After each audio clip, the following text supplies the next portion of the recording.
So we're supposed to introduce ourselves. My name's Amber from Goucher College. Nice to meet you again. Nice to meet you again. It's Jenny. You're Jenny. And Tova.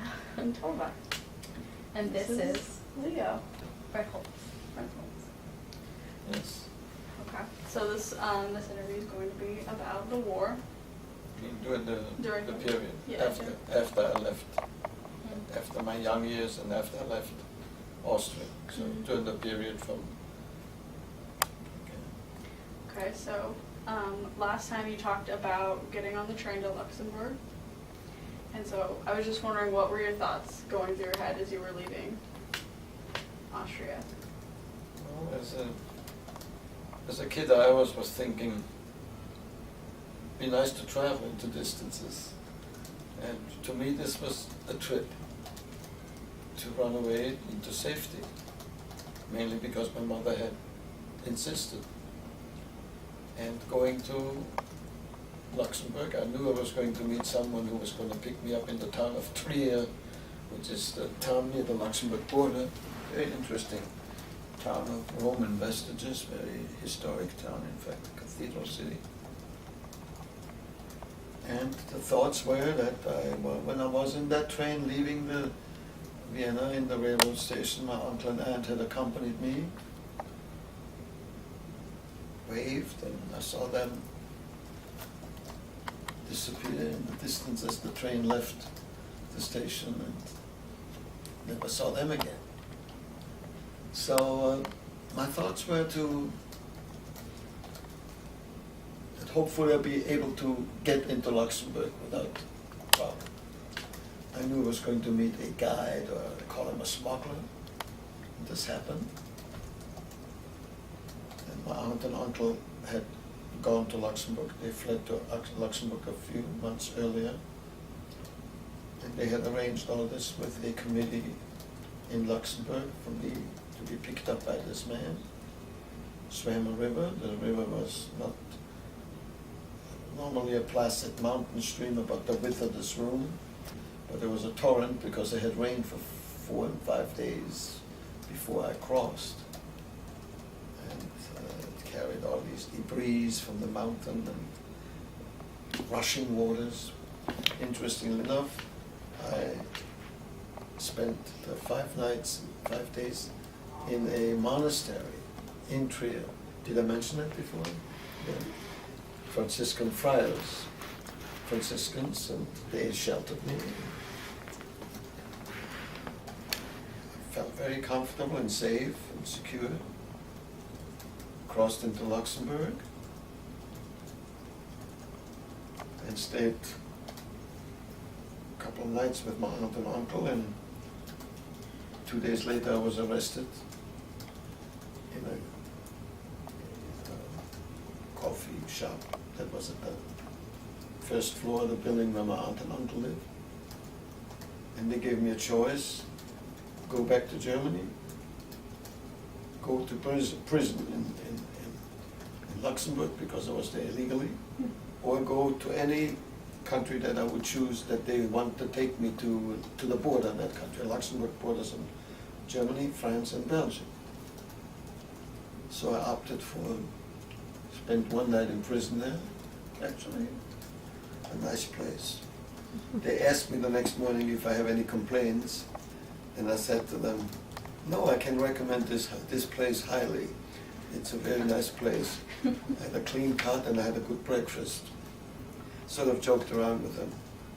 When I was 17, to me this was all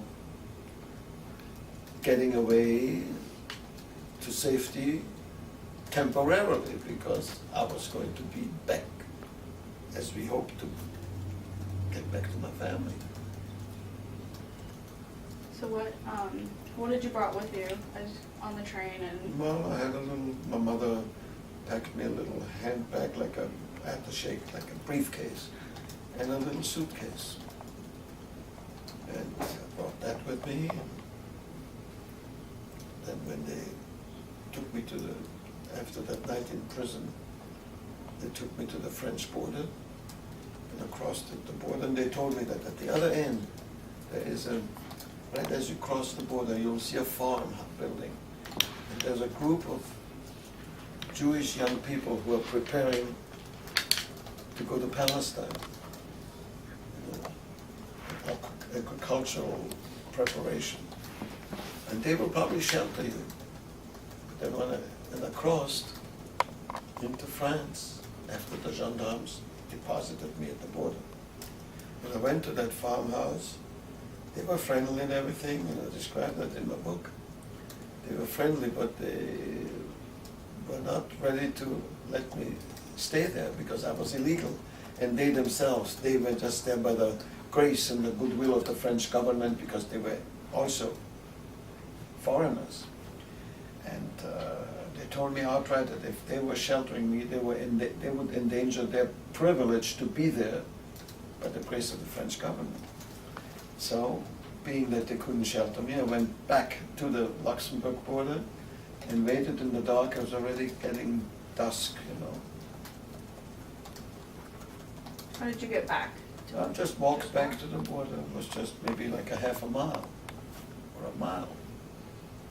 And waited, peeped across, and that train that had taken us to the border like a commuter near a restaurant, and the gendarmes ran in there to probably have a glass of beer, a glass of wine, waiting to return to the city of Luxembourg.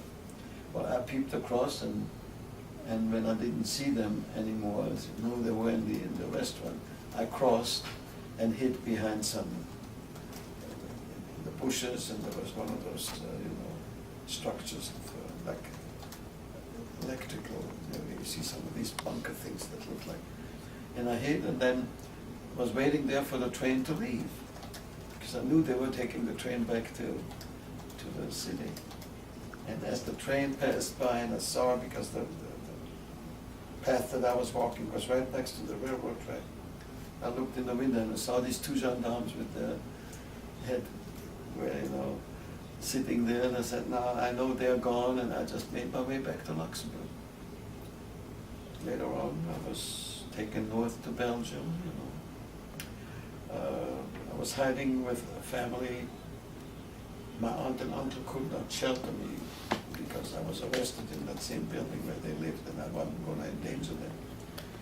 But they recommended, the committee recommended a family, and I was staying with them. They had about at least a half a dozen or more people, others that were waiting there to be either picked up or transported here and there.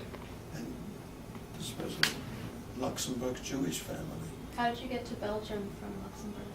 The same man that transported me into Luxembourg, who helped me get to the river, took me and 5 other people to Belgium, north, 9 days later.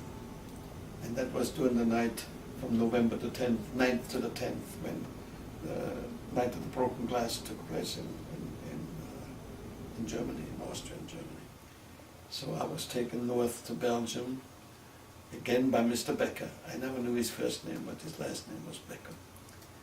He was actually a very genial, very friendly man, always made light of things and made jokes. He wanted to make it easy, make it sound easy, but he was sort of a fellow who fit every situation. And took me north to Belgium during that night, and I stayed in Belgium for 18 months. And what did you do in Belgium? And Belgium was, for 18 months, rather peaceful. I was a refugee there, and the Belgian government allowed us to stay there with a 18-month residential permit. And young people, I was 17 and a half, so I can get into mischief. And the Belgian government wanted that, to avoid that. They gave us a choice. You either can go to a camp, they had interned people in a camp, to be away from the streets. Well, you're hungry, or you do this, you do that, you have an opportunity, you start doing stealing or whatever, getting into trouble. You have a choice, either go into a camp, or we can enroll you in a school. And I chose the school. It's a public school for trade school.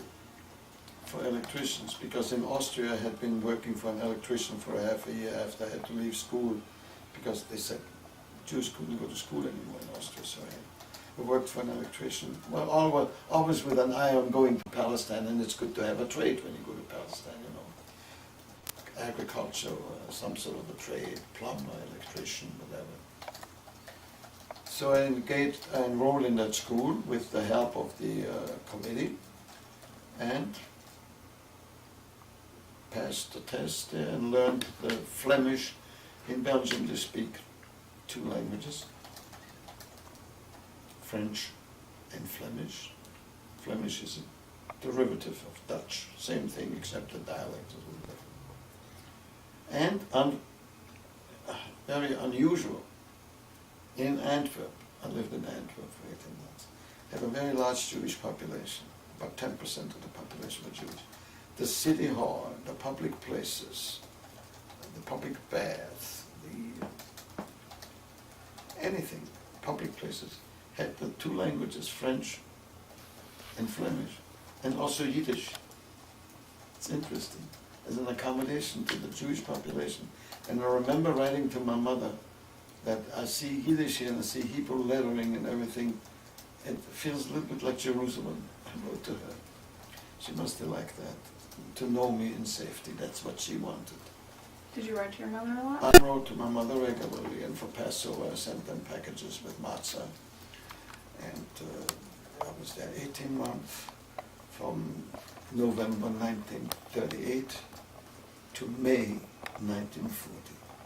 Rather placid and peaceful. As I said, I went to school, I learned the language, and I passed my test with A in the Flemish language, and my distant family that I found there, they were very impressed with that. And I was always pretty good with languages. And then on May the 10th, of course the war broke out in the East on the 1st of September 1939. And it didn't start in the West until 1940, when the Germans attacked Holland, Belgium, Luxembourg, and France, after they had conquered Poland already. And I was in Antwerp on that day when the Germans attacked. It was being bombed very heavily. It's a port city, very important, strategically important location. Well, the night before the attack was May the 10th on a Friday. The night before, the 9th of May, I entered the hospital in Antwerp to have surgery. I developed a hernia, and the doctor in that scene naturally told me it would be good for you not to get it done. Why would you have to run around with a hernia, young man, activities? And I went into the hospital that Thursday night, and I was supposed to be operated on the next morning, and the operation never took place, because at 6 o'clock the bombs flew in Antwerp. A couple of bombs even fell into the hospital grounds, knocking out windows. Civil defense was there, instructing us. What were they instructing you? Well, instructing as to how to get out of all those who are ambulatory. You can walk under your own power, you haven't been operated on, you're not bedridden. Get dressed, come to the office, we will give you your documents, and we will tell you, instruct you how to get home under the bombardment. Gave us instructions, walk under near the walls, side, duck, whatever. And I left the hospital, my hernia untouched. And the same day I was arrested in Belgium as an enemy alien. The Germans had attacked. I came from Austria, which was now Germany. Therefore, I came from a country that had just attacked you, so I'm an enemy alien. I was arrested. Wait, so you were arrested by the Belgium? The Belgian police, yes. So many, a few hundred others, about 600 of us were arrested, all males, not the women and children. So how was the prison say? It probably wasn't as nice as the other one, right? While I was in prison, they sent me and the other 600 down to southern France, a long trip. We protested. We said we are not enemies because they were our enemies before they just became yours. So we're on the same page on that. But that international protocol that doesn't go overboard. You know, I could be coming from there. I could also be a spy. You know. That was the rationale. It took us down to France to a camp near the Spanish border. So it took about 5 days and 5 nights before we got down there, under the bombardment, under the war. There was war zone, and there were battles in the skies as we crossed into France and rode through the French countryside, often not knowing are these the enemy or not. Or we looked up and we saw planes in formation and battling. A couple of them were shut down. That was all while we traveled to southern France. And then we went to southern France, which was away from the war zone, of course, into a camp near the Spanish border. The camp was called Saint Cyprian, C-Y-P-R-I-E-N. Saint Cyprian, C-Y-P-R-I-E-N. It's for your benefit. Thanks.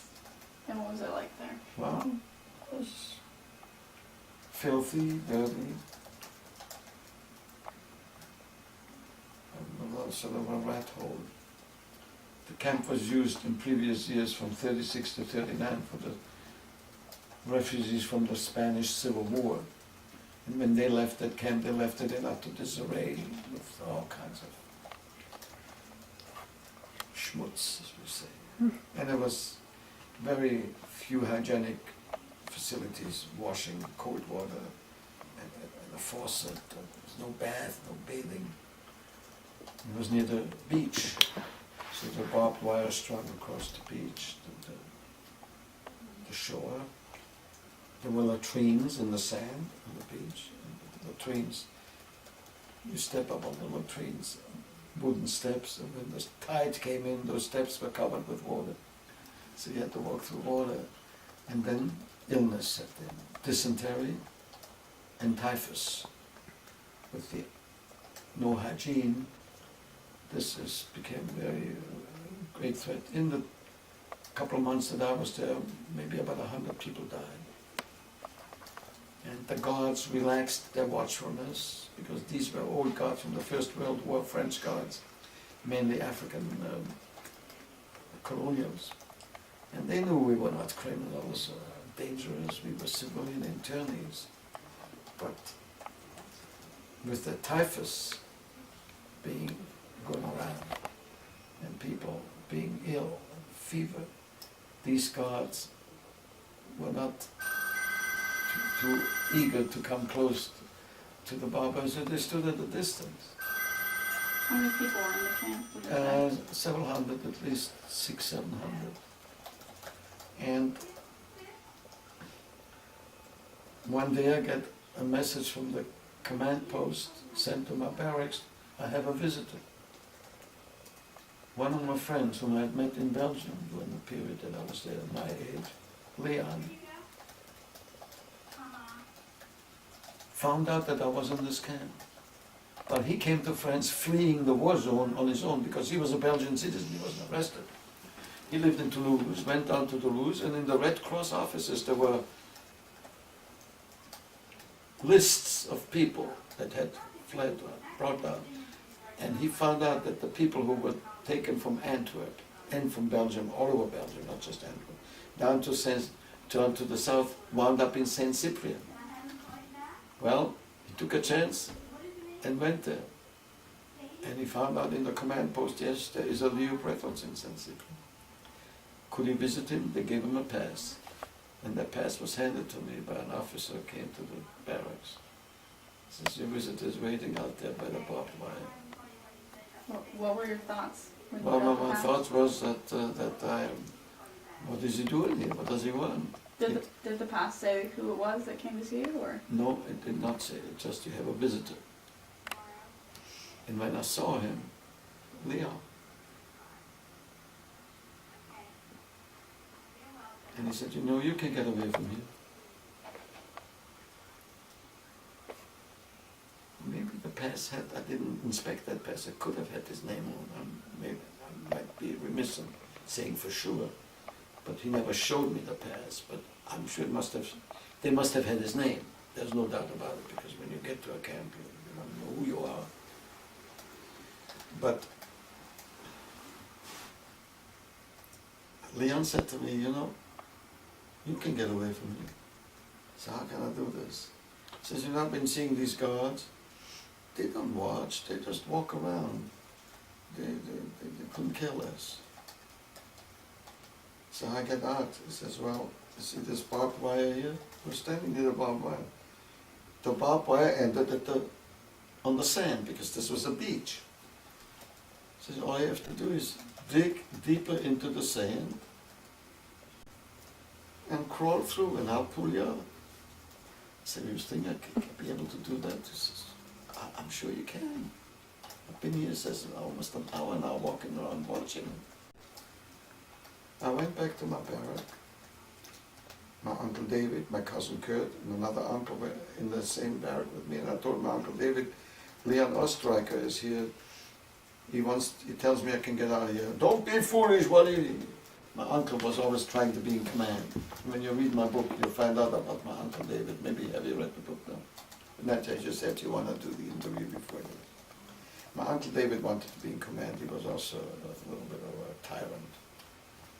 So I could have taken his son with me. He was younger than I. But he wouldn't probably have wanted it.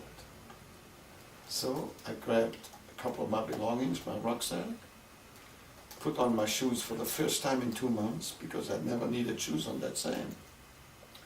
The sole of my feet was as hard like leather, walking on the sand for 2 months. Put on my shoes, took my rucksack, a few belongings, went to join Leon again at the barbed wire, and just like he said, I squeezed in the sand deeper, and he pulled me out, dusted me off, and says, now you know what? We are walking away from here normally. Don't run, don't show any special concern. It's just walk casually.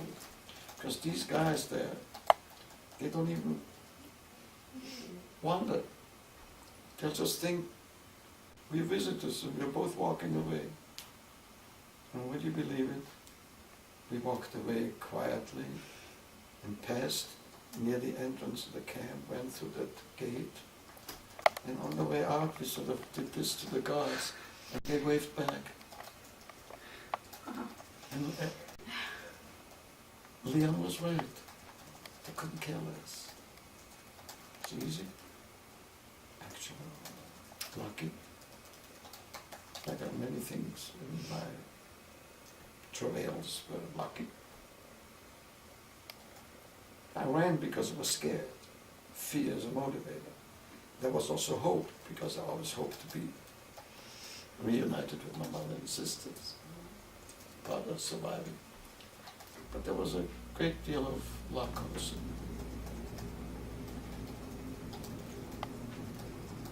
And we walked away, and he told me where my friends, my distant relatives were, the Friar Maus. They lived in a town here. Flo, is the light on out there? I'm sorry. Is the light on the porch or not? I'll check. Maybe the bulb is out. It should have gone on by now. Absolutely. That goes on by 7 or even 7:15. Something may have happened last night when we left the door wide open when we went to sleep. Do you know we woke up this morning? The door was wide The open. door was ajar. We did not lock the door. Oh. On the left is the bulb floor. Now it's on.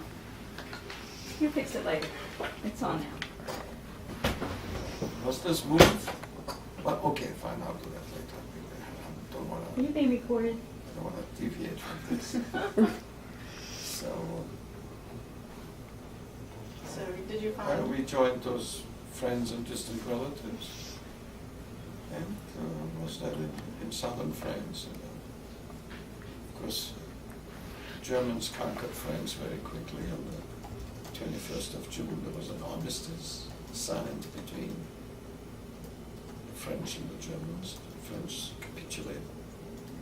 And Marshal Pétain, have you heard his name? Philippe Pétain. He became president of the new France in southern France, in the town of Vichy was the seat of government. Have you heard of the expression Vichy France? The French signed an agreement with the Germans. France was divided into two parts, the north above the Loire River, occupied by the Germans, including also the whole west coast of France, which is strategic. So there was this west coast, and this is France occupied. In the southern part, ruled by Marshal Pétain, in a government that was collaborating with the Germans. And they instituted anti-Jewish laws that were just as evil, if not worse, than the ones in Germany, and now lived in Vichy France under the Vichy regime. You lived there with your distant relatives and friends. What kind of living situation was it? Was it an apartment or? Well, we lived I lived with all these friends together. We had rented first a farmhouse, then a little villa, and spent time together. Then came rationing. And we had bread, butter, meat, eggs, fat, sugar, salt, clothing, soap. That was our ration. So we lived under these conditions, restrictive naturally, but manageable. Soon the anti-Jewish laws got into effect, and many of us were sent, I including with these relatives and family, to what they called an assigned residence. In French, résidence assignée, assigned residence. We called it forced residence because we were forced to go there.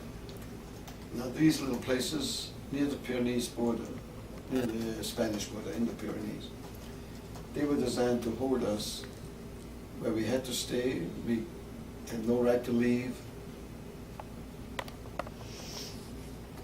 And were confined.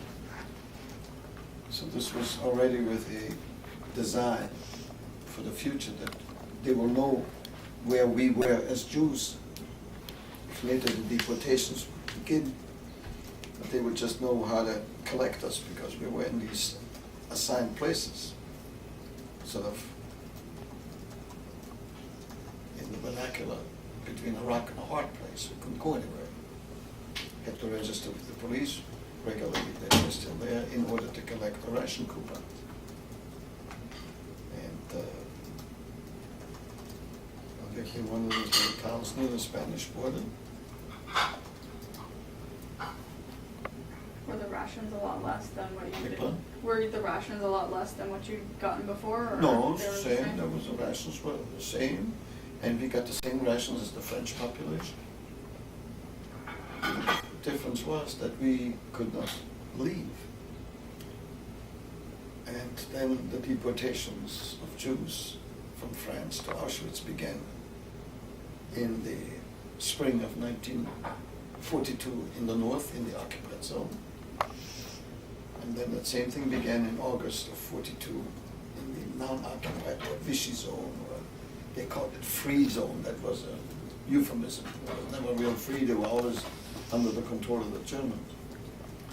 But the deportations began in August of 42. So how long were you in that assigned place in southern France?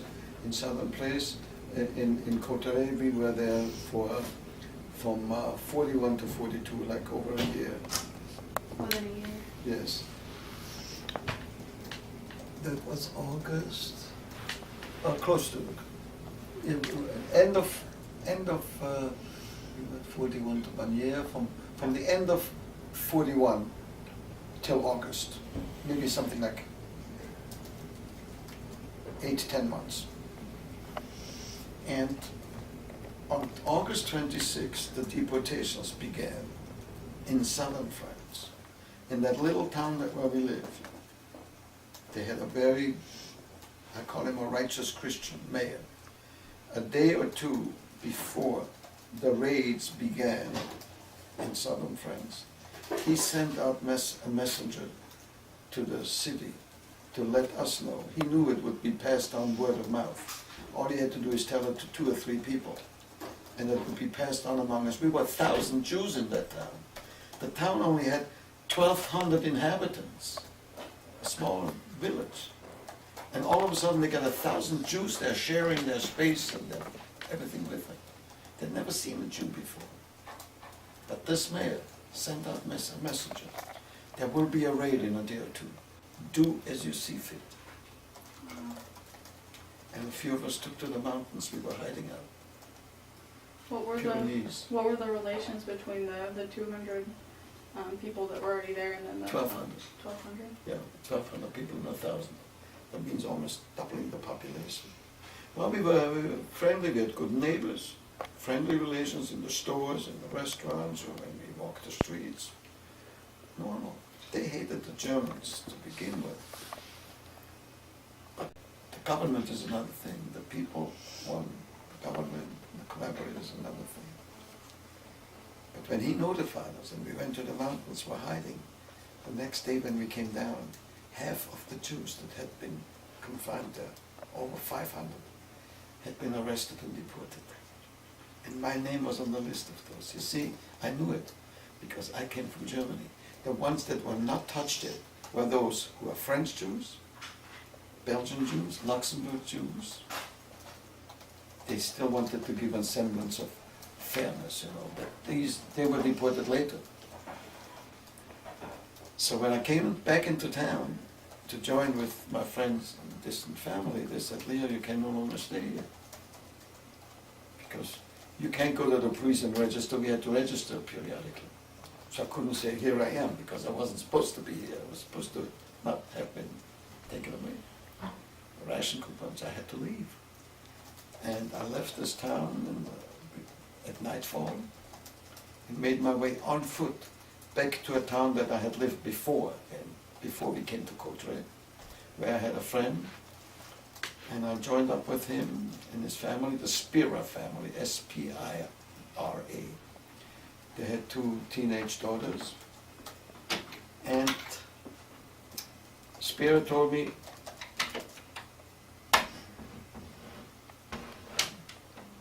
don't go out, you know, don't go to the streets.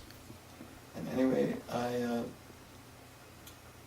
sat with the family in the house, didn't leave the house. And Spira had a connection in that town with some of the underground. And they forged some papers for me and for another fellow. What kind of paper? French ID, that was my first. I had 3 false ID cards in France, that was the first one. And became a Frenchman, put on my beret. Still have it here. Literally or metaphorically? No. You actually wore a beret? Literally, I wore almost berets. in France. Changed. I should have put it on for you. Do you have it? Yeah. Flo, hand me the beret, please. They want to give it. They want to have the real thing here. Babe, please. It's right. You know where it is. Hanging on the doorknob there in the closet. Here's some cookies. Oh, thanks. Thank you. Give you some other. You like cherry soda? I won't give you that peach stuff that you didn't seem to like last one. Had false papers with an instruction to meet somebody near the Swiss border who will guide us into Switzerland to escape to neutral Switzerland, right, to safety. Who was your friend? My friend was also one of the family circle, Albert Hershkowitz. And Albert and I, with the help of a guide, crossed into Switzerland. We crossed the mountains, took over 40 hours in October of 1942 to find Swiss hospitality. Did you make a convincing Frenchman? No. I did not make a convincing Frenchman simply because I had a French ID card, but I had crossed into Switzerland illegally. And we showed him immediately our Belgian ID. We wanted to be truthful with the policeman. We were arrested in Switzerland. And the policeman said, yeah, we know all of this. You're going back to France. He sent us back to France, my friend and I. We could feel freedom. We had it at arm's reach. The Swiss sent back.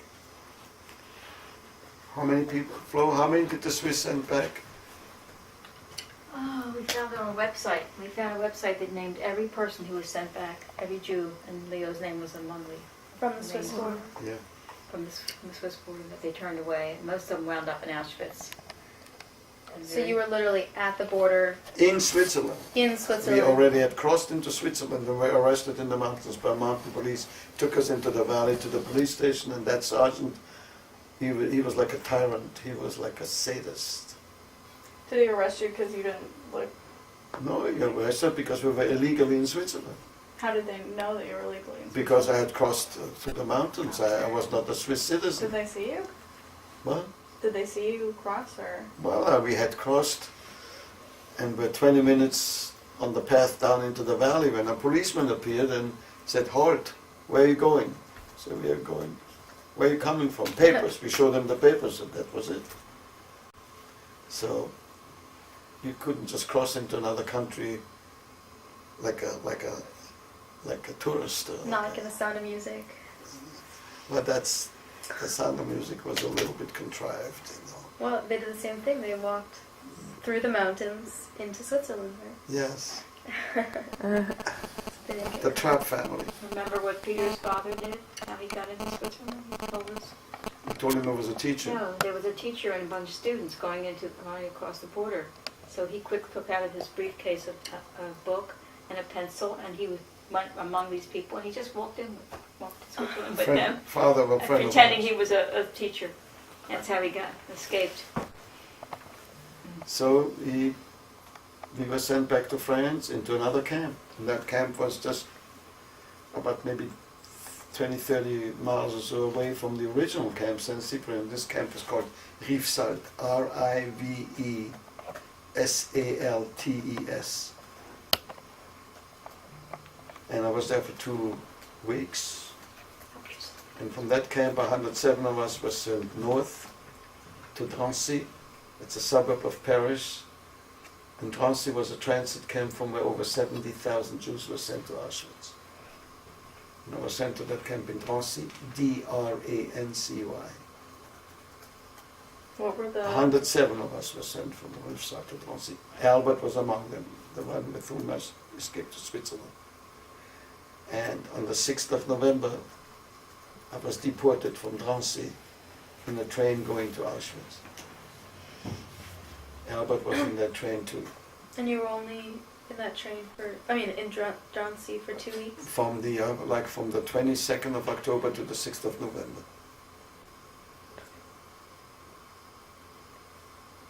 So you were on the train to Auschwitz. And on the way to Auschwitz, and on the 6th of November, nightfall, a friend and I, a man, not Albert, another young man whom I had met in Drancy, was also born in Vienna. He was 2 years younger than I was then 21. He was 19. Manfred Silberwasser.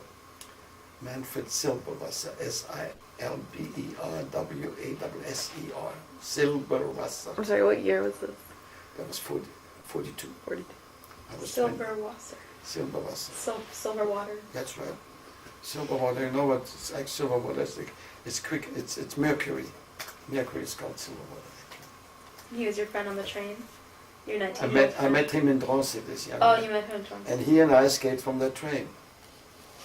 How did you collaborate with him, or how did this plan Well, come that to be? was the escape. Is today, when I think of it, that was the key to my being here today. Because of the 1,000 people on that train, there's 20 cars, cattle cars, 50 in each car. 1,000. Of those 1,000, only 5 men survived. And Manfred and I were among them. In fact, in the book that was published about this, I'm not listed as a survivor by mistake. Flo, is it possible for you to bring me the Klaasfeld book here Oh, bring me the whole bag, please. It's there in the den. How did you and Manfred start talking about this, or? We already talked in the camp. In the camp, what we saw in that camp, he and I said, if there is a way, we've got to get away from here. Whenever, between now and wherever they're going to take us, whatever it's going to wind up going to be. Did We you know have- where you were going? No, we did not. It heard the rumors. But I just then, have to blow my nose real quickly. Can you explain the train ride? I will tell that in a minute. Okay, Yes. sorry, I'm eager. That is the centerpiece of, because as I said, I would not be sitting here today if I hadn't. Can I just ask a quick question before we get to that? Go ahead. So obviously you're very knowledgeable about everything that was going on right now, but how aware were you of all these different things going on as you were going? Well, from I country to wasn't country? really, now I'm knowledgeable. Then I didn't know. There were only rumors. But in the spring of '42, we already had heard on the radio that, and that was illegal to listen to the radio. If they caught you listening to Radio London, the Free French speak to the French, all the nations that had fled to England, they call themselves the Free Czech, the Free Poles, the Free French, the Free Belgian, the Free Dutch. And Anthony Eden, the Foreign Secretary, had declared at that time in the spring, we now know that the rumors that have been coming through to us from Poland, from Eastern Europe, they've now been proven true. People are being put to death. So when we heard this, and then I hadn't heard from my mother in months, I had communicated with my mother through a cousin in Switzerland who had forwarded the letters to France. Because there was no direct mail between two warring nations. So Switzerland being neutral, I had a cousin in a camp in Switzerland.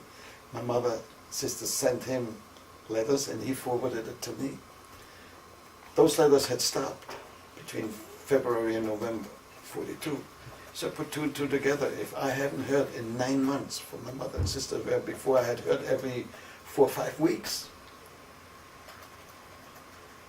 I have put two and two together where they're taking us. I don't want to go.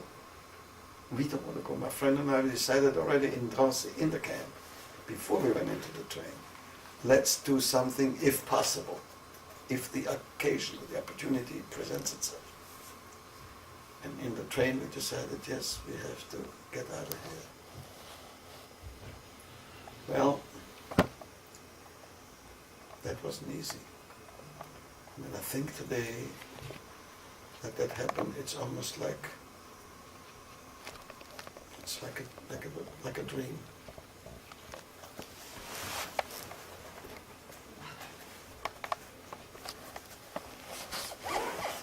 This is the book that tells you about the deportations of Jews from France. All the names are in here. Over 70,000 names. Over 70 transports, 1,000 each transport. I was in transport number 42 on the 6th of November 1942, Leo Bretholz here. Out of the 1,000, according to these records by the Germans themselves, out of the 1,000 in that train, 773 were gassed on arrival. People were taken to work, and in the final analysis, only 5 men survived of those 1,000 in that train. Of the 70,000 that were deported, only 2,000 survived. So how did I escape? Did you want to know that? Oh.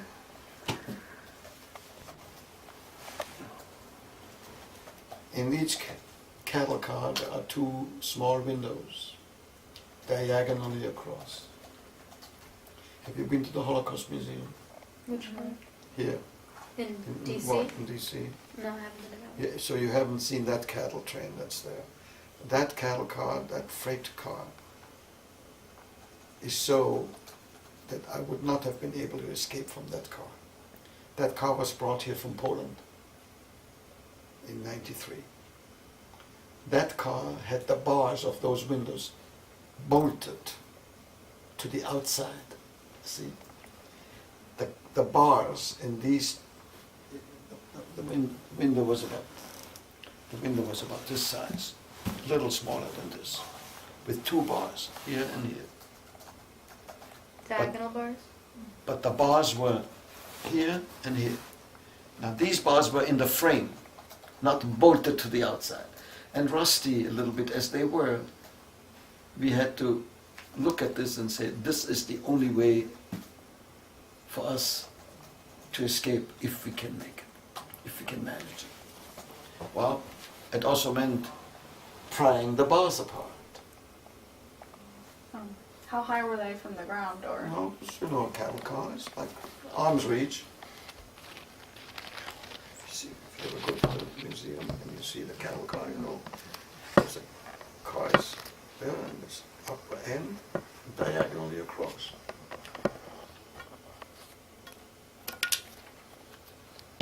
You've seen them on some of the railroad tracks, perhaps. But this is the only way out. And as we are debating this, and some people trying to talk us out of it, don't be foolish. If you get caught, they'll take it out on us, they'll kill us. And my answer was, I'm afraid that's going to happen anyway. How do you know that as well? I know I haven't heard from my mother and sisters. They must be dead. So the rumors are true. Oh, this they're talking us up. And then there's a voice. Death of the car, dark. It was close to nightfall, November, northeast France. And there was a war zone because the war was still going on. There's a woman who raises her voice. She was on crutches. One leg amputated at the knee. And she lifts the crutch and points this crutch into my direction and my friends and said, don't let anyone talk you out of it. Do it. She says, if you succeed, you'll be able to tell the story. And then she says in French, que Dieu vous garde, may God watch over you. This old woman, I say old woman, I was 21, if she was 60, to me she was an old woman. I never forget her eyes. Just like I'll never forget the eyes of my sister when I said goodbye to her. But this woman was adamant. She emboldened us where others tried to discourage us. You must do it. She was victimized. She was murdered. And we tried to pry the bars apart. Now, moving him didn't help. Pushing didn't help. We tried belts. They were slipping. We tried some rope from some packages that people had from luggage. The ropes were slipping. Then somebody had the bright idea in the car. I think it may have been even Manfred. The only way we can do it, if we have a wet cloth, a garment that's wet, and twist it around. I'll give you an example. To provide like friction so it wouldn't slip. Exactly. And you have a jar that you want to open up, a jar of preserves, and you can't open it. You take a cloth and make it wet, twist it.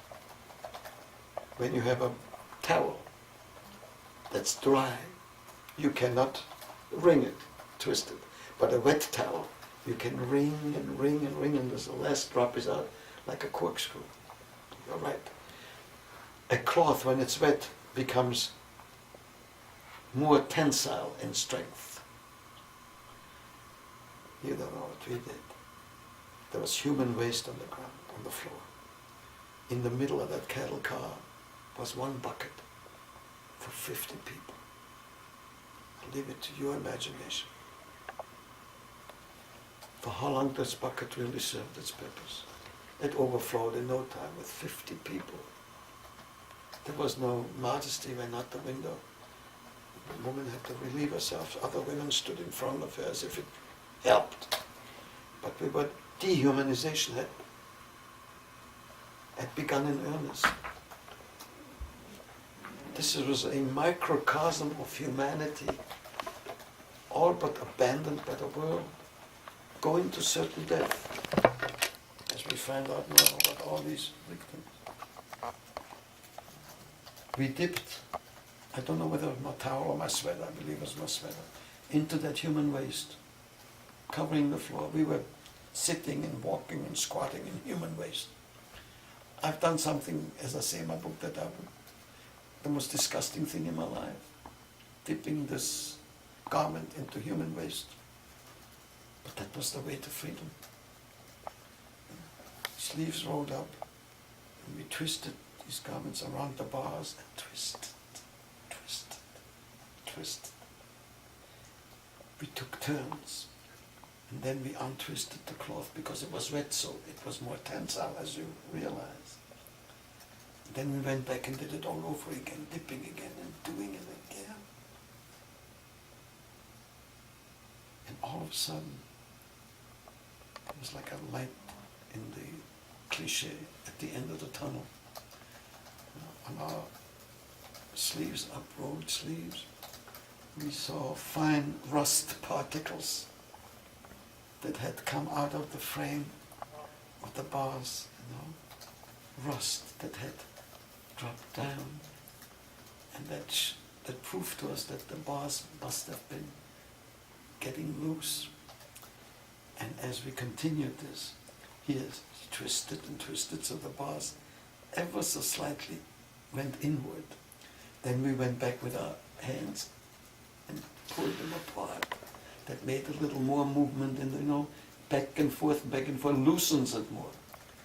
And we worked feverishly for a few hours, until at the final result was that the bars, instead of being straight, this is the size of the window, straight, all of a sudden they were bent up a little bit because we had bent them. And I wasn't 160 pounds then, I was 119. And my friend was even thinner. So we saw our way squeezing out of there. And Albert, my friend with whom I went to Switzerland, was also in there. He says, I said, Albert, you're coming with us? He says, he was in his 40s. He had a paunch. He says, I never squeezed through you again. And here I'd also become resigned in a way. He was a tenor, opera singer. He sang opera. He was resigned. He was phlegmatic a little bit. And he was in that cattle car, singing an Italian folk song, leaning back and singing. And I mentioned it too. Non ti scordarti mai, la vita mia è gatta te. Albert sang. And I said, come. He says, I can't. And he helped me, climbing up some luggage. As I say in the book, this climb on this luggage seemed higher than the climb through the Swiss Alps going into Switzerland, because it was, in the metaphor, it was a difficult thing. And at first I reached up and tried to squeeze myself through. It didn't work exactly. Albert pushed me and Manfred pushed me, and I squeezed out head first, holding on to the edge of the roof, pulling myself up and getting myself out. I put my beret in the pocket of my jacket because I didn't want it to fly off my head. I had a shaved head. They shaved our heads in Drancy before they deported us. Prisoners. And I squeezed through. Reached to the back of the car, between that car and the next car, stood on the coupling, waiting for my friend to come out and join me. And there we're standing, the wind blowing against me, refreshing. It was the most exhilarating moment in all these years, because there I was outside. All it needed is the jump. And I waited for Manfred to come out, do the same thing. He had handed me my rucksack through the window, which I pulled with my left hand and pulled it over and put it on my shoulder. Then he climbed out, joined me I moved over to the next coupling, and he stood on this one. That was the north side. We were going east, and we had to jump on the side where there was the ravine, the bushes, not on the right side where there was the parallel track, because the parallel track, when you jump on it, you can really get hurt badly, or you can get, some people were supposed to be hurt and tried to escape and didn't make it. But we had to also wait for the train to get into a curve. Because in the curve, what happens to the train? It slows down, right? And we wanted to take the least chances. And as we got into the curve, the first car of that convoy was a passenger car, and so was the last one. That's where the guards were in. But when the train came into a curve, they had these powerful flashlights. When a train is in the curve, you can see the whole length of the train because it's the concave side. You look out, you see the top of the train and the end of the train. So they were shining their flashlights up and down to see that everything is all right. While we had to wait for these flashlights coursing from the first and the last train to get past us so that they don't see us jump. And we had to time it. So the time came and the coast was clear. We thought we made it. And as I say, my friend jumped first and I jumped next. And that's the end of that chapter, chapter 10. That's the end of this chapter where it says, and I leaped into the great darkness below. That's where they took the title, the people who did the book, and this was the, how do you call it, the people who work on publicity. They used that title, and everybody thought it was a good title because leap is an action word and darkness is a metaphor for danger and uncertainty. And leap, and I wrote in the book, and I leaped into the great darkness below, following my friend. So that's where they took the title. And we made it out of the train, and the first night spent in the priest's sacristy in a little village in northeast France. So we escaped from that train, and that is the most exhilarating moment in all my years of running. There were tender moments, dangerous moments, hardships, exhilaration. This was the one. Quite some other dangerous moments, but I'm here to tell the story, and there's more to the story because I also was in prison later, but you may have more questions. I talk too much. No, you're supposed to talk a lot. Oh, I see. Okay, wait, can you stop right there? And these kids are standing here with a propeller and nobody notices them. You understand? It's interesting. It was a culture shock. Every culture is different. But what's normal was the propeller, and what's abnormal was a beret. A stylish, chic beret. I was looked at like where did he come from? Also, it's been exactly 60 years you've been in America now, right? In January of 1947, yes. I will be 61 next January. It's a lifetime, right? Maybe, probably. What do you mean, train? Well, the train was a devastating experience. It was stressful. As I said, humanity abandoned in our cattle car. In our car was not only that woman on crutches, but there was also an infant in a cardboard box. Maybe 2 or 3 weeks old. Without the mother. The mother may have been in another train, or maybe had left, whatever. dehumanization had started in earnest. Next to that infant was a man sitting like this. He must have been in his 60s or 70s. This man would have been entitled to have a decent end to his life. I was 21. To me, this was, get away. I felt threatened. I wanted to live. Simple. The rumors were flying, and they said, no, there's no rumors. I said, you know what? I said to one fella, there was a fella there with his girlfriend. She was sick. He kissed on her eyelids, on her forehead, and he had a leg that was bandaged, probably gangrene.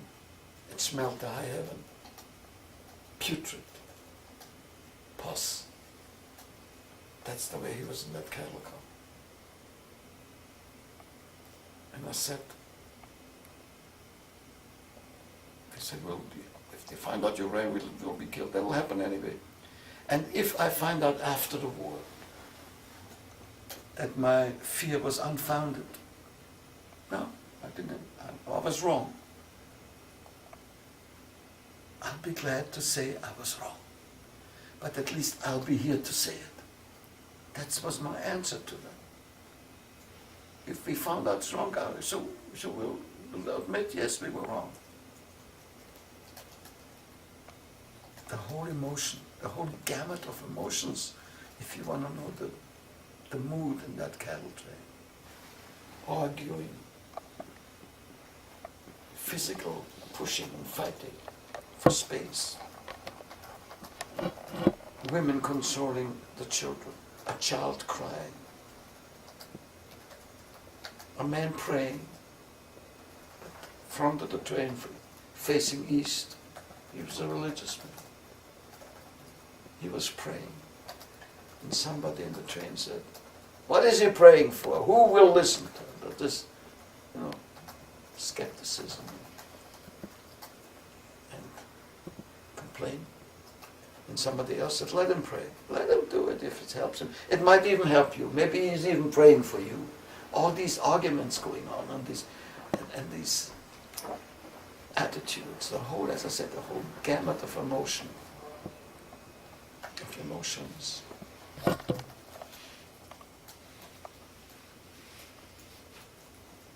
We didn't know where we were going to go, where we were going to wind up. But all we knew, my friend and I, that we'd have to get out of this train before it gets into Germany proper. That we could rationalize. Once we are in Germany, we would be taken over by Germans, and then in Germany itself it would be almost impossible to escape. Now, if I may bother you for a moment, every train, every convoy was accompanied by a letter, and that letter went from the camp commander in Drancy to Eichmann. I know who he is. In Berlin. Adolf Eichmann. Transport of Jews from the camp in Drancy. This is in German, but I'm translating it to you into English. Jews from the internment camp in Drancy near Paris to the concentration camp Auschwitz. In the Jew camp of Drancy, we have at this time 2,600 Jews who qualify for the conditions of transportation. Being healthy enough to be transported? No, Jewish. Oh. There were sick people too, and there were infants. And there were some men with their ties there, they're still Frenchmen. They still wanted to show who I am. When I get there, there's probably a mistake. I shouldn't even be in this train, because he had the Legion of Honor. He fought with the French, First World War. Old man. 2,600 who qualify for the conditions of transportation. This amount will be raised in the next week to 3,000, so that we intend to set in motion 3 trains, each of 1,000 Jews, to Auschwitz, and the departure days are, we are considering the departure days as being Wednesday the 4th of November, Friday the 6th of November, that was mine, and Monday the 9th of November. The transport material is at our disposal. Departure from the train station Le Bourget-Drancy as usual at 8:55 in the morning. Arrival in Neuburg, that is already at the border, at 20:20, that's 20 minutes after 8, that's military time in the evening, 20 military time.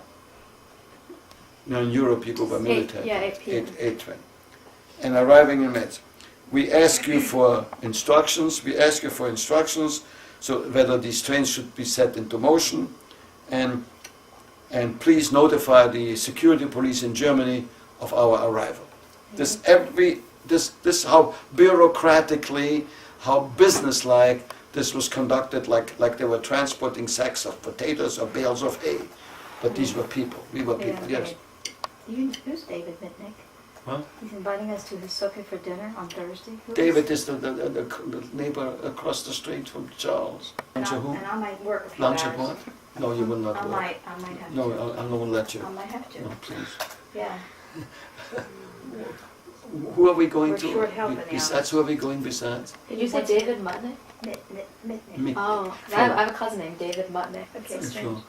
Flo? Where are we going else, you said? David, I'm sorry, but I've had to ask Leo, but he's being introduced by students here. So this is, see how bureaucratically this was done? This was not just shipping people, this was like like merchandise. And it was executed with precision.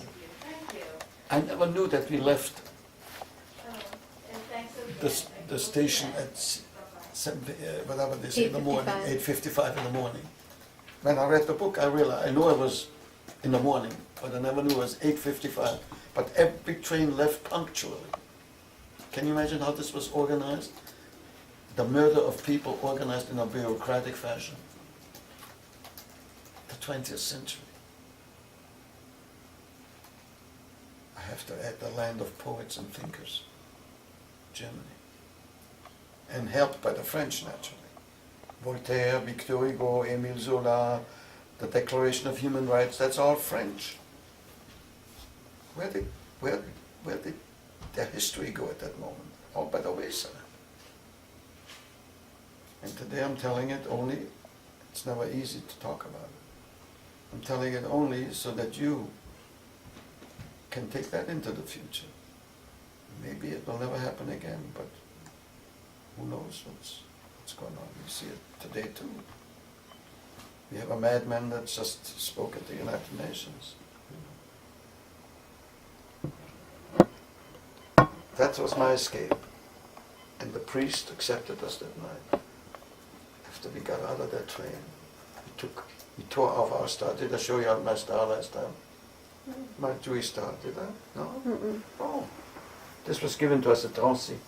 In Vichy, France, they did not wear the Jewish star, but in the occupied zone. Because of the Nuremberg laws, right? You had to wear the star. The star, yeah, that wasn't. This is the original. This is now, that was 1942. This is now 65 years old. What made you save all this? I'm just curious. I saved it because I wanted to have it as a souvenir. Like, don't you save photos? Mm-hmm. Well, that's what it is. You go to a wedding, right? You go to an outing, a party, you take photos. Why? Sometimes you never look at them. What made me save it is, I think this is more important than a What photo. is it? What does it say on it? Juif, Jew, Jew. in French. Cool. Every country had Can you its zoom in own. on it? In Holland there was Jood, in Germany it was Jude, in Poland there was Żyd. They all start with J anyway. You. This is the star. What's it made out of? Is that felt or Cloth. cloth? And it might raise a question. These stars were produced. They were manufactured. People were working on this. In factories. In workshops.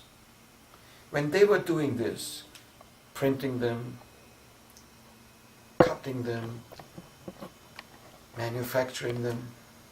Did any of these people who got paid to do this have any thoughts? What are we doing here? Why are we doing this? Why should we be doing this? Should I really take money for this? Am I doing the right thing or the wrong thing? Am I helping the evil to be perpetrated? Never a thought, never a protest. Einstein said, the world is an evil place, not because of those who do evil, but because of those who stand by and do nothing. This has to come to your mind. That wasn't done in a vacuum. It was done by people, not by robots. But here it is. We tore off those stars after we had jumped off the train. It was given to us in Drancy.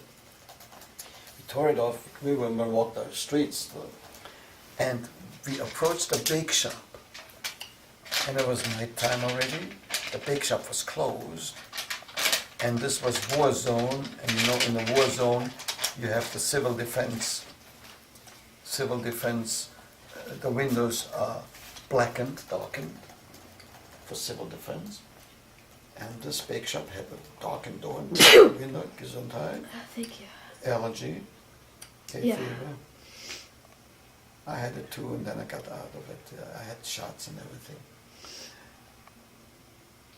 We wrapped the door at the bake shop, and a young man in his white baker's outfit came to the door and said, "Fellas," he says, "no bread yet, not until the morning." Of course, bread was rationed anyway.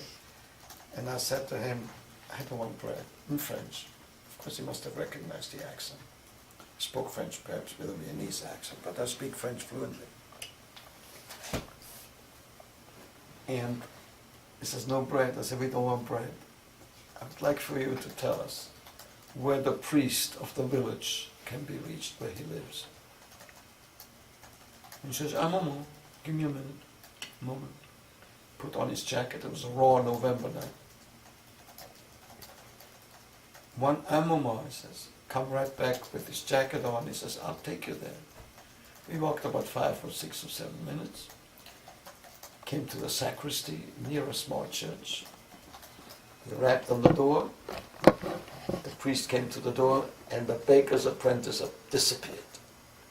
He didn't want to have anything to do with that situation. You know, there are 2 fellas at night asking for a priest. They're speaking with an accent. Something isn't kosher, right? Something probably isn't kosher. He didn't want to have involvement. The priest's assistant, that was?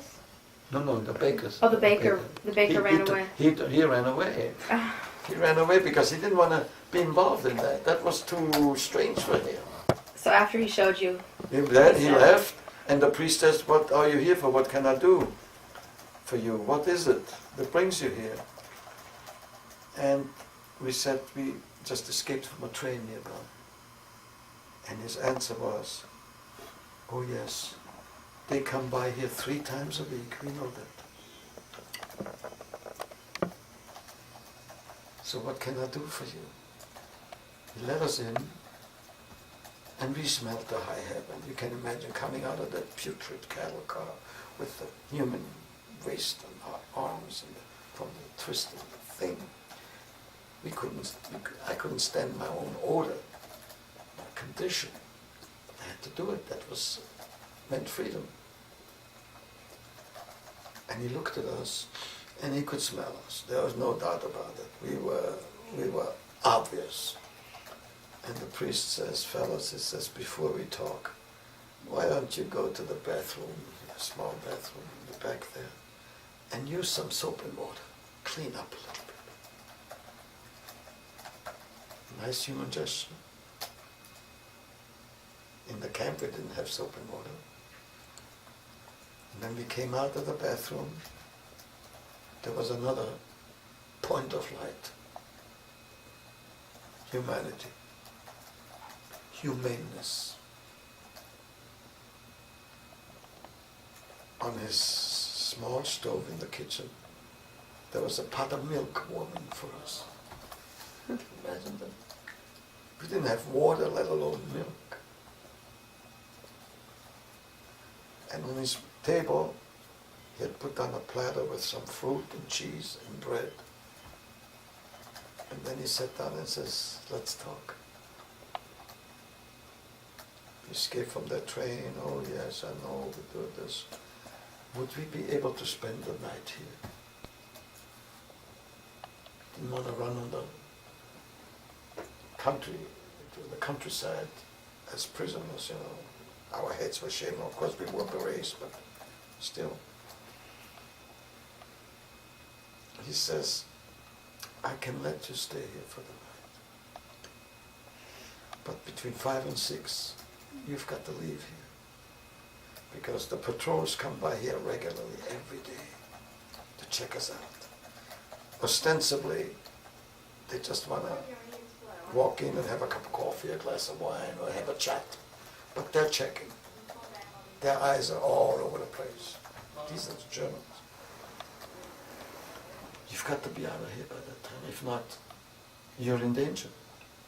What you really meant to say, and I'm in danger too, because sheltering you puts me into the same category. He put us into a bed. Girls, I've never slept such a nice night. You can hardly imagine the total metamorphosis from that cattle train to that bed. Crisp white sheets, a down comforter, a white large bed. Manfred and I fell asleep immediately. And when this priest in the morning came to our bed and whispered, it's time to get up. Time to get up. We didn't feel like getting out of that bed. It was cloud 9. You can just visualize that. And then he had breakfast for us. And had an envelope with a letter of recommendation to another priest some miles away, maybe some 20, 30 kilometers away. And we arrived at that priest's sacristy early afternoon the next day. I mean the same day that we woke up, next day from the day before.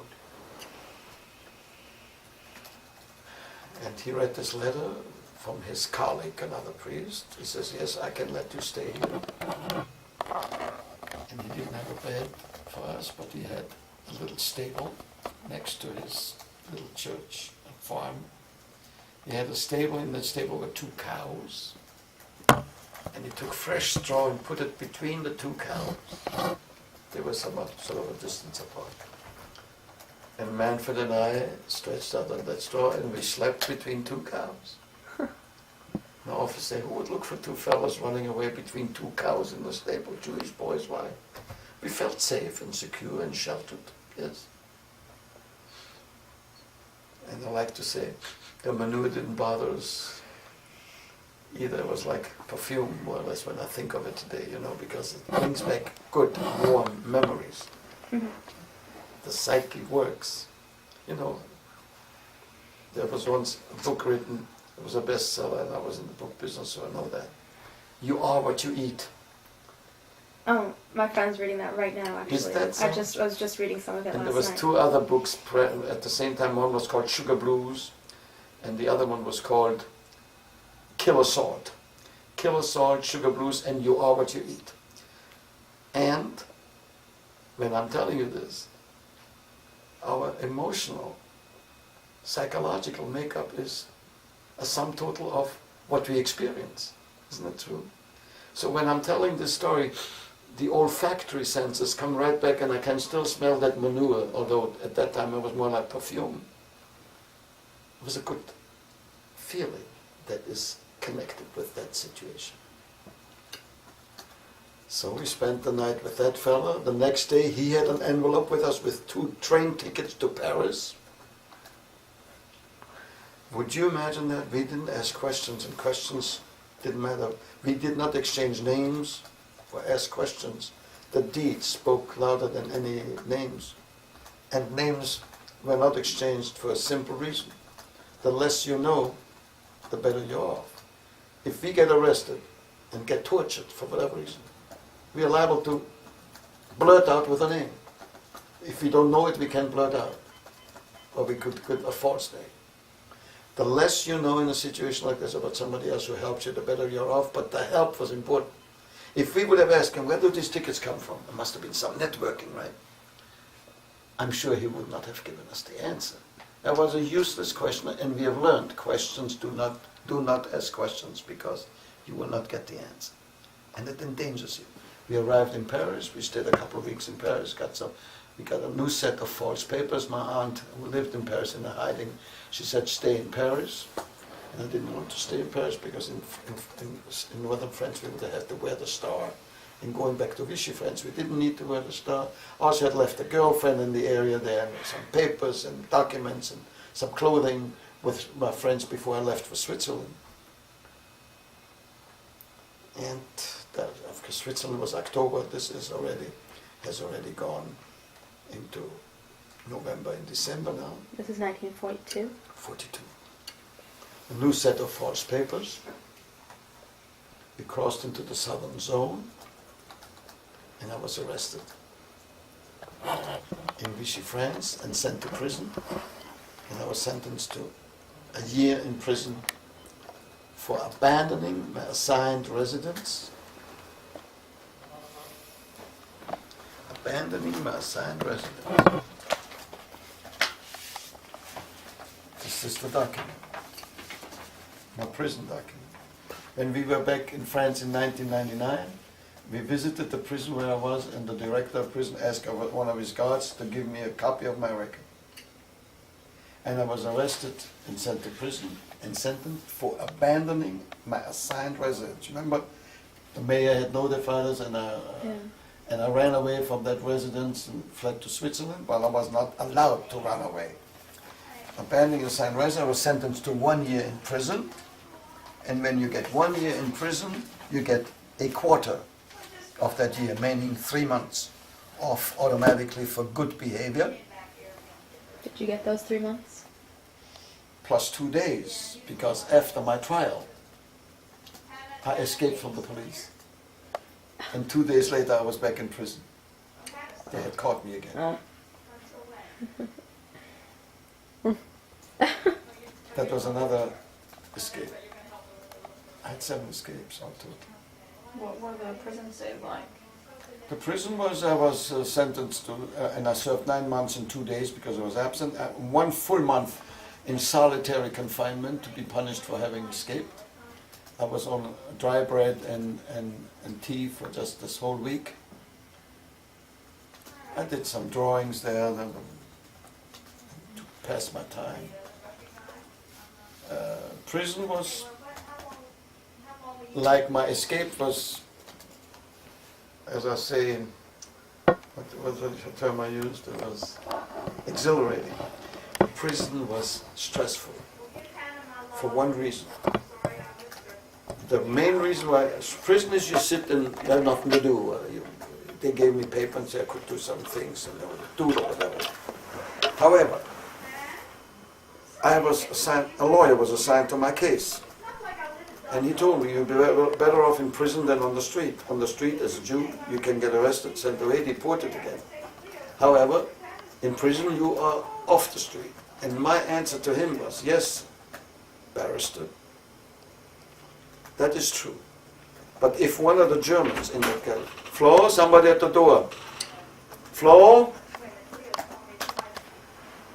I said, but if a German officer of the garrison there, they had garrisons in these French towns, or one of the militia, the French police, gets killed by a resistance fighter. You know what they did? They went to jail and picked out 50 hostages to shoot them in reprisal. I said to my lawyer, what if they kill somebody in this town of Tarbes? There I was. Tarbes, that's where the prison was, the jail. Tarbes. In southern France also, near the Pyrenees.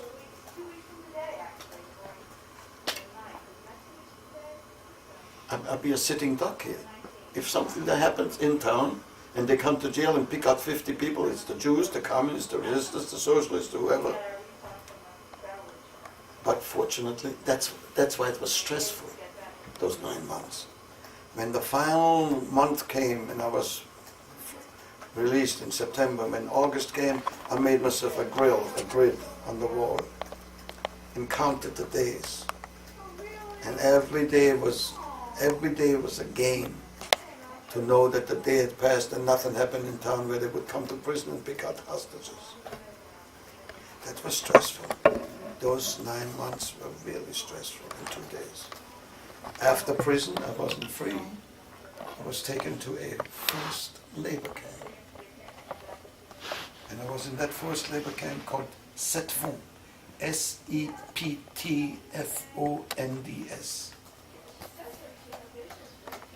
So that's still France, because it's French.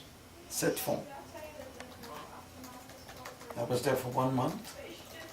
And in October of 1943, we were notified that 14 of us will be taken, that's what they told us ostensibly, to a work detail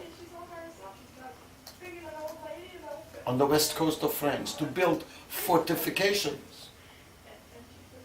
I was only from September to October, 1 month in that camp of Septfonds. My friend Manfred came to visit me at Septfonds. He found out where I was because I had written to him from jail. And I had let him know where I was. He came there and I committed his address to memory because we couldn't write down anything.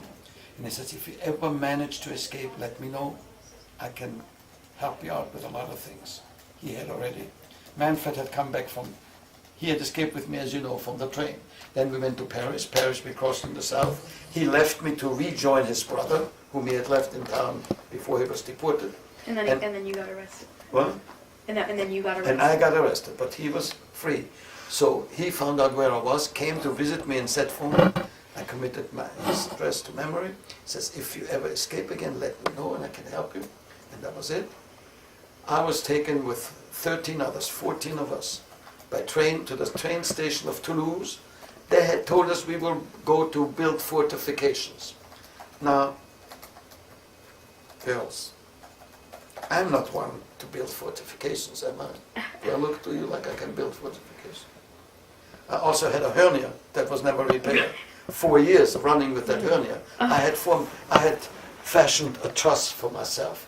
I took an old sock and put other socks into it and tied knots around it, and then I tied it around my groin so that when that bulge, the hernia came out, it should be pressed in. Painful, very painful, but it helped. I was taken on that train to Toulouse, and in Toulouse we were going to change trains or get further down to Bordeaux near the coastal area. And in Toulouse, that was a standing train this time. I escaped from that train. A standing train. Now So before it left from the Toulouse station. to station, yes.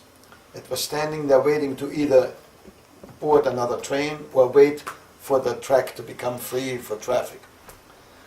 I escaped. Now this to me was the most unusual, the funniest moment.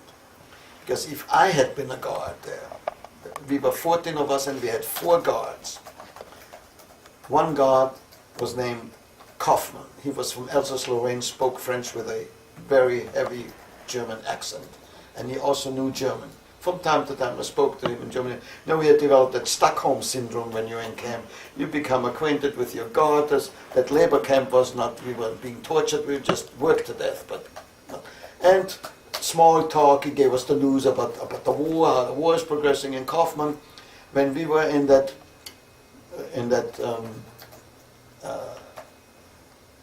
train, before we got to Toulouse, from Septfonds to Toulouse, we were sitting there and he said to me, hey, you're not escaping this time, because my story was already known, that had followed me, my escapes had been part of my record. I said, Mr. Kaufmann, jokingly, that was the Stockholm syndrome. You know, whether I escape or not does not depend on you, that depends on me. That's jokingly. And besides, can you blame me to want to be free? And you said to me, no, I can't, I really can't. But he knew he had a gun, so he might as well play along with me. I didn't even know whether that gun was loaded. Some of the French guards, I think the Germans even allowed them to have loaded guns in case they should revolt against them or whatever. But whatever it is. No. I said, it depends on me. And why was it a funny situation? I'm running over time, so now we're making it. Why was it funny? Well, do you know the old European trains where you walk into a compartment, each is a separate compartment? Well, you can't walk through them. You can't, there's a corridor, yes. But the compartments are separate, there's a corridor in front of them, but you walk into the train may have 8 different doors to walk into the old trains. They had, and each led into a compartment. Now there were 4 guards, right? We were 14 of us. Wouldn't it seem logical for one of the guards to come into the train to see what's going on in the train? Logical, right? I think so. I would think so. All 4 guards stood in front of the train so that no one would walk out. I had a friend there who I had met in the campus at 4. His name was Werner, and he had his family living nearby. He told me that. He was arrested, sent to camp, the family, wife and children nearby. I said, Werner, I can get out of this train. You coming with me? He says, no. I said, why not? He says, well, if they catch me or find me, they'll take it out on my family. You know, when you have a family connection with you, it's very hard to make decisions. If I had been with my family in that cattle train, I would not have escaped, because you don't abandon family. But he had that situation. I said, when are you coming with me? He says, no. Fine. I said, if you can't come with me, you know what you do for me? You stand by this window and look outside. If one of these guards decides to come in, give me a sign. Just let me know. In the meantime, this is what I'm going to do. I walked to the other side of the train and let that window down, took my beret. Actually, I wore it, and as I got out of the window, it fell off, and I picked it up and put it on again. And I was familiar with the Toulouse train station. I had been there before. So I said to him, I will go out the back window. After I drop down, go back and close that window again. And he did. I went down on the parallel track. This was a passenger train that we were in. On the parallel track, there was a freight train standing. I got under that freight train, crawled underneath to the next platform, went my way downstairs to the luggage department because I was familiar with it. And in the luggage department, I made out like I had asked my friend Werner before we got on the train, because his wife came there to say goodbye to him in Setfond. I said, if she's in the train station, why don't you go ask her? I gave him the money, I had some cash. I said, ask her to go and buy a train ticket. He says, you don't need a train ticket, you're going free. I says, no, I want to have that train ticket. Because if I run away, I need a train ticket. Because in the French train stations, when you exit the train station, you have to show that you had a passenger ticket. If not, you've traveled for free. You could have been traveling for free. And I knew that. So I had that train ticket with me. I went into the luggage department. I made out like I'm looking for luggage.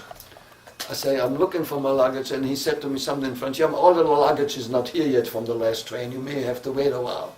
So I said, okay, I'll wait a while. And there was a door leading to the outside. And I walked out, and I was in Toulouse. And a few weeks later, I was hiding out with a Jewish family. They were hiding too. I contacted my friend Manfred. He sent me a set of false papers, including a birth certificate. And my birth certificate was really, looked so, I don't think I have it here, looked so original that I could have been a Frenchman today if I wanted to. And that's the way I survived with, this was my third,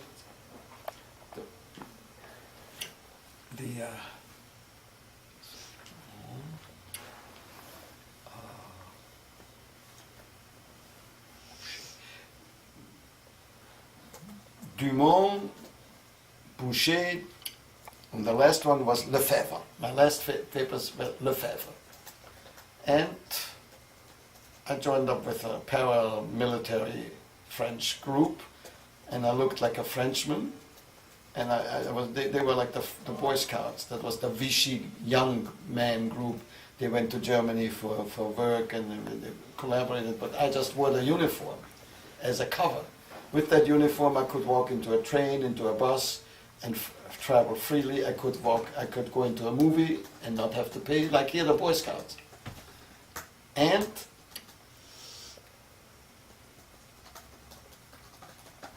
I was assigned, I joined with the French underground, joined up with the French underground, through the intermediary of my friend Manfred. His brother knew somebody and he sent me to that person and I joined. You had to have a recommendation, you had to have a reference. Joined with the French underground and I was assigned to the city of Limoges in south central France, Limoges. And on the 8th of May 1944, almost exactly a day, exactly to the day that I went into the hospital in Antwerp to have my hernia repaired. That was on the 9th of May 1940. This was on the 8th of May 1944. I collapsed in the streets of Limoges with a ruptured hernia. All the stresses and the running and everything, that never gets better. I collapsed in the streets, I started vomiting very heavily. I lay on a park bench, I had nothing left but bile. I lay on a park bench, violently ill, when a woman walked by, another woman. There was my mother who sent me away, and there was that woman in the train who encouraged me. There's a woman who walks by and says, "Young man, you had too much to drink, too much wine. That's why you're puking now." I said, "No, I have a hernia and I cannot push it back. I managed, but I can't. I'm in pain." "If you have a hernia," she says, "you need a hospital. I'm going to call an ambulance." I said, "No, I don't want to go to the hospital." "No, why did not want to go to the hospital?" Because "I'm they would've Jewish. I have false papers. I can be discovered to be a Jew on the operating table." I don't have to clarify that. That goes without saying. In France, they do not circumcise little boys. But here it is. I was taken to the hospital. This woman had called the ambulance. And the surgeon the next day told me, I was operated on, if that woman hadn't called the ambulance, you wouldn't be here. A hernia, a ruptured hernia, develops into gangrene, and that is fatal. That is when the membrane that holds the intestine ruptures and goes into your groin and gets caught. The blood cannot flow, and the blood doesn't flow, it's poison. He says, "She saved your life." Never knew her name. And the next morning, the 9th of May, 1944, I was 23. I woke in my hospital bed after my operation. I cannot even remember I was put into an ambulance and immediately anesthetized in the ambulance with ether. I cannot remember anything being undressed, prepared, or anything like that. The next morning I awoke in my hospital bed and a voice whispers into my ear. That was the most startling moment in a situation where I also was the most vulnerable. In a hospital bed, under the control of others, being Jewish with false papers, I'm trapped here, I can't go anywhere. And this voice tells me, as long as I'm in this room, in this ward, there were maybe 20 other patients in that ward. As long as I'm in this ward, the voice tells me, you have nothing to fear. I am your nurse, and my name is Jeanne d'Arc, Joan of Arc, a nun. Hospitals in France are 90% Catholic hospitals. And the staff are nuns who are nurses. You have nothing to fear. Can you imagine what that meant to me at that moment? She She adjusted my a hot water bottle at my feet. Are you comfortable? And she came back and she consoled me. You have nothing to fear. And then in 98, when I wrote my memoir, wrote my narrative, and I wrote about this, and got all choked up. I said, Flo, I said to my wife, why do I need this? Why do I need this? I'm torturing myself. Who need this? Why have to relive the whole thing? She says, Leo, you're not giving up, are you? You know what you do now? You write to that hospital and find out if they know whatever happened to Sister Jeanne d'Arc. I said, Flo, that's 54 years. All you got to lose a stamp. I wrote to the hospital and I got an answer. After 54 years. Yes, Sister Jeanne d'Arc. They gave me her last name, which I'd never known before. Sister Jeanne d'Arc, Sardin, S-A-R-D-I-N, was with us till 1965. The last address known to us is Maison Saint-Joseph, the house of Saint Joseph, in the city of Castres in southern France, not far from Toulouse. She's there in a retreat for aging nuns. She was already in her 90s then. Write to her, here's the address, good luck. And I wrote and got an answer from Sister Jeanne d'Arc.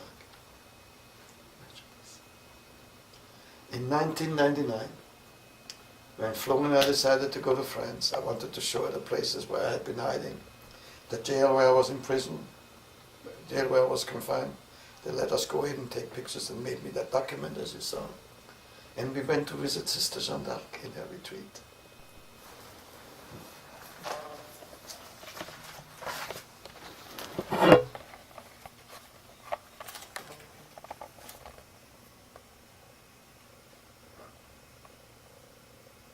It was some get-together. It was really something. Sister Jeanne d'Arc and I became good friends. We corresponded. She says nothing will separate us. No big pond, the Atlantic Ocean, will ever separate us. Now that we know each other. She was in a wheelchair.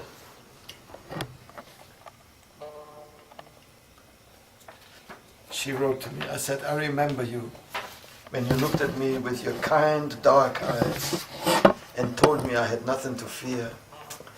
And she has such a great sense of humor, she had. She answered me, you know, the way you describe me with my dark eyes, please, don't romanticize it because I'm now an old nun. That's what she wrote to me. It's beautiful. We corresponded.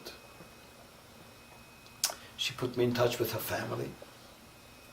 Her family sent me pictures of her when she was a younger nun at the age when I met her. And then one picture of her when she was a child, 11 years old.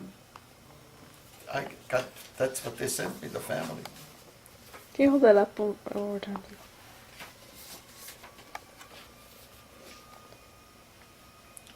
And she told amazing stories, how she helped children being hidden and they were arrested by the Germans finally. And I wrote about that in the paper after we came back.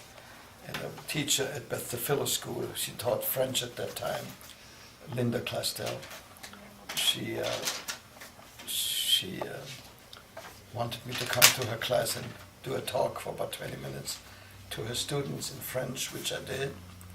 And then she took a class picture of those 19 students and sent it to Sister Jeanne d'Arc, and every student wrote a letter to her. Every student. Because she had told me, the nun, that she was once trying to save children and the Germans came and arrested them.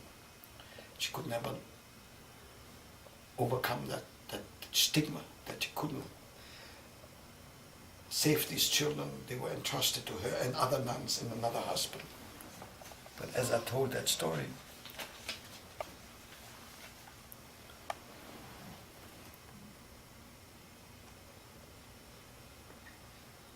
in 2000, in January of 2000, I received a letter from her.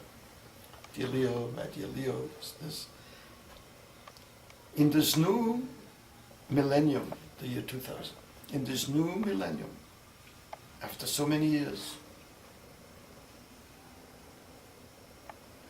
a modern miracle has happened, she writes to me. I have been adopted by 19 smiling Jewish Hebrew school students. I've been adopted. The 19 letters that she got. Is that beautiful? Last year when we were in Vienna, my book has been translated.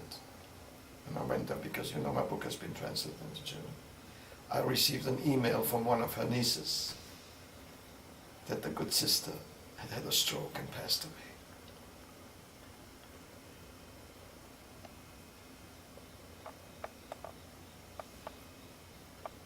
Something interesting. The day that she whispered those words into my ear, "You have nothing to fear while I'm here," was the 9th of May 1944.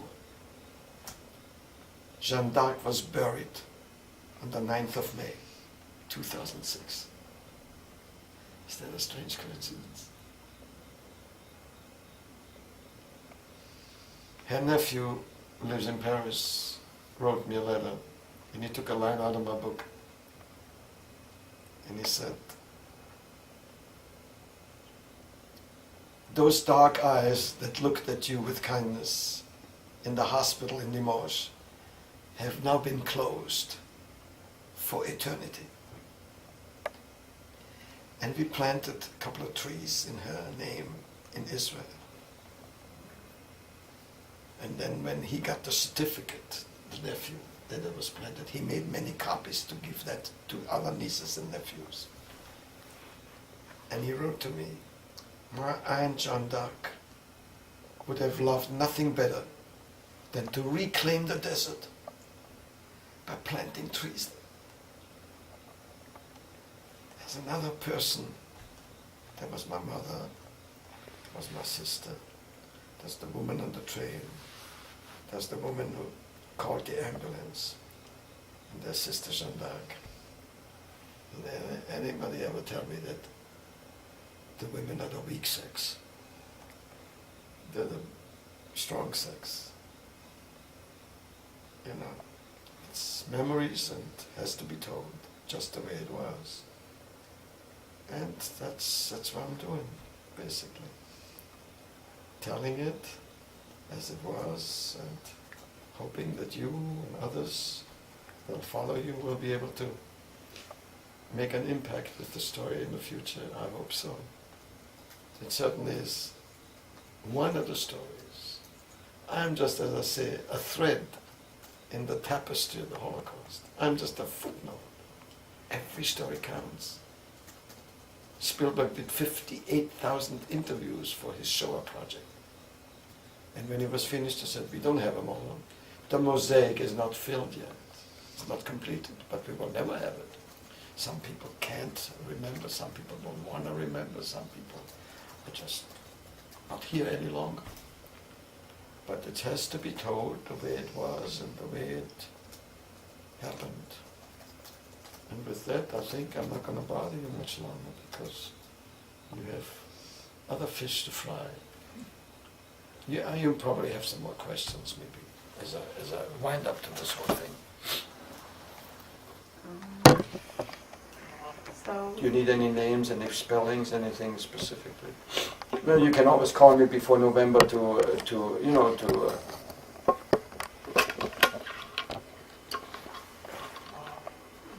Any, let me think, do you guys? Amber, got any more questions? I know you've got them all up there, but she can't quite think of them. What happened that day, May 9th, 1944? After she consoled you, Well, got I was in better? the hospital for 17 days, from the 8th to the 25th. When I left the hospital, was released from the hospital, I came back for dressings to be changed, which of course Jeanne d'Arc did also. She was in charge, she was the head nurse, she did most everything. the dressing were changed. She helped me with that, and that was May already. And on the 6th of June, the landing took place in Normandy. 2 weeks later, the 6th of June 1944, the Allies landed in Normandy. And all, it was, what do you call it, elevating. But the deportations didn't stop yet. They still took place, and the war wasn't finished yet. The war didn't finish till 45.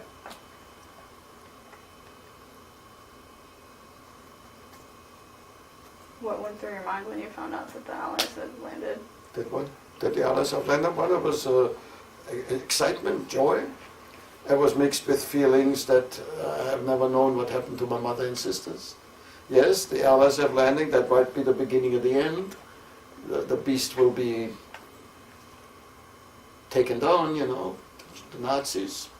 But it was mixed with, well, the exuberance was mixed with feelings of where is the family? Now this is ended, but where and when do I see my family? That was still a puzzle. That is probably something for the next session, because that'll deal with what happened afterwards. And when I came to America and did not find out, to just give you that one sentence, I came to America in 47, but I did not find out for truth, or for the reality, the truth,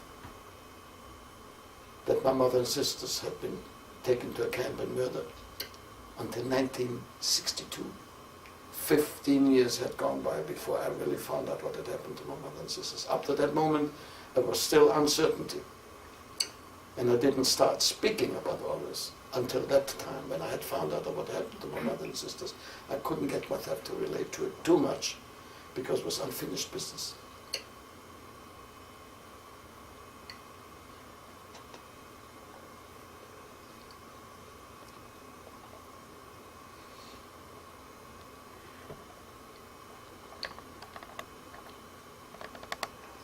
How long?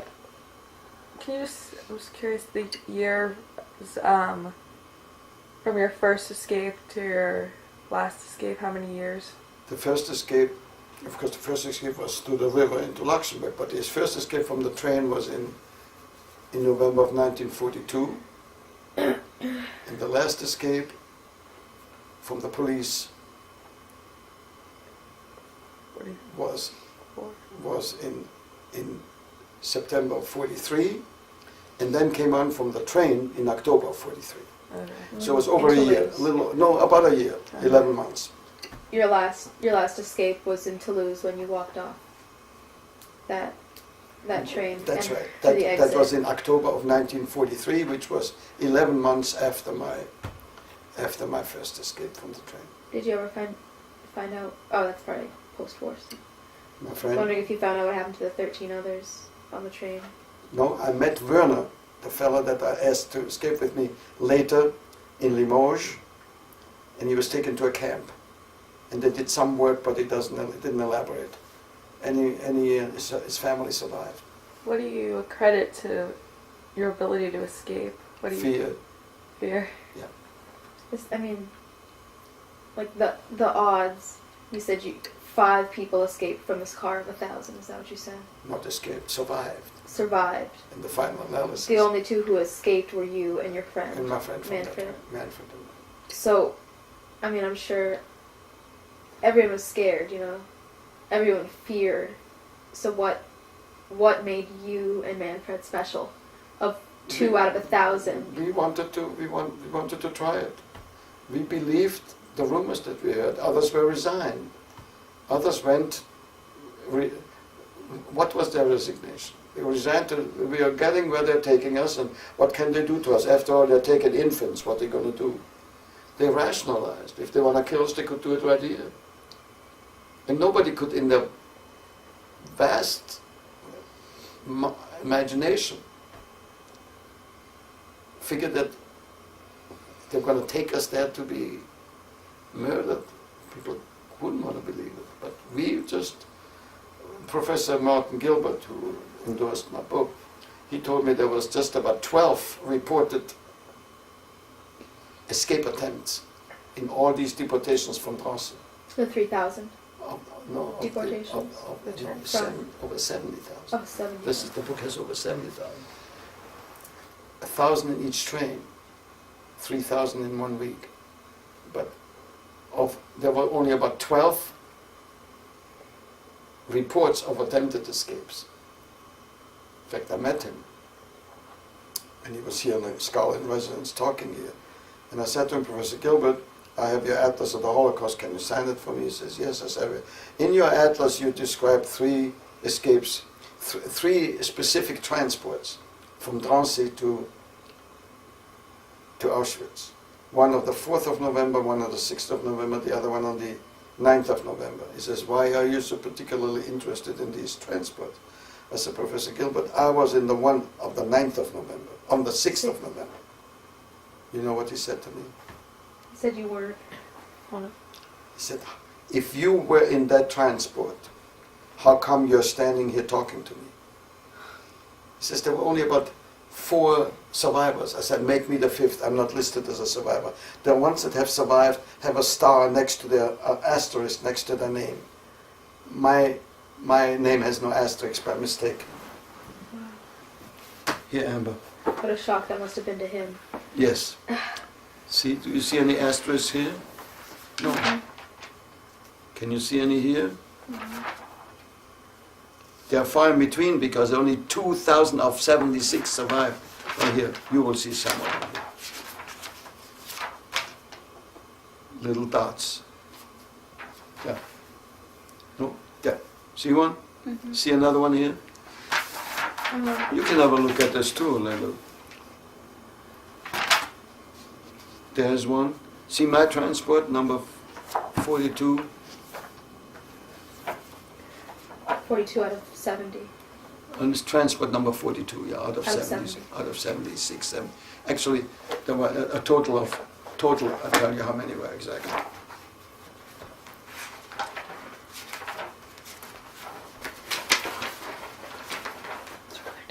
Huh?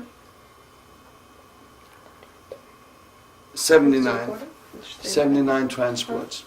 79 transports. So that's 79,000. Yeah. Whatever, approximately some transports had 950, whatever, so whatever that is. But there it is, listed. Look, the transport 773, 1942, 6th of November, 773 gassed on arrival. Another thing, look how bureaucratically that was all marked down. Yeah. Look here, the oldest person in all those transports was born in 1849. She was 94 years old. The youngest were children, born on the same day they were thrown into a cattle car, often without the mother. 20th century. It's all marked here by the Germans themselves. And this guy Ahmadinejad said it didn't happen. It means the Germans invented all these things, right? Now, here's my name. They invented thousands and thousands. Yes, they invented. Now, here's my name. See this? Show it to you.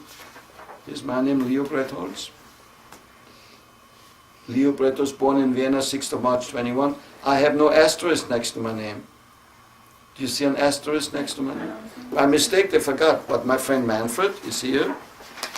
He has an asterisk. Is that M-A-N-F-R-E-D? M-A-N-F-R-E-D. He has an asterisk. Why? When this book was done, he lived in Paris. I was in America.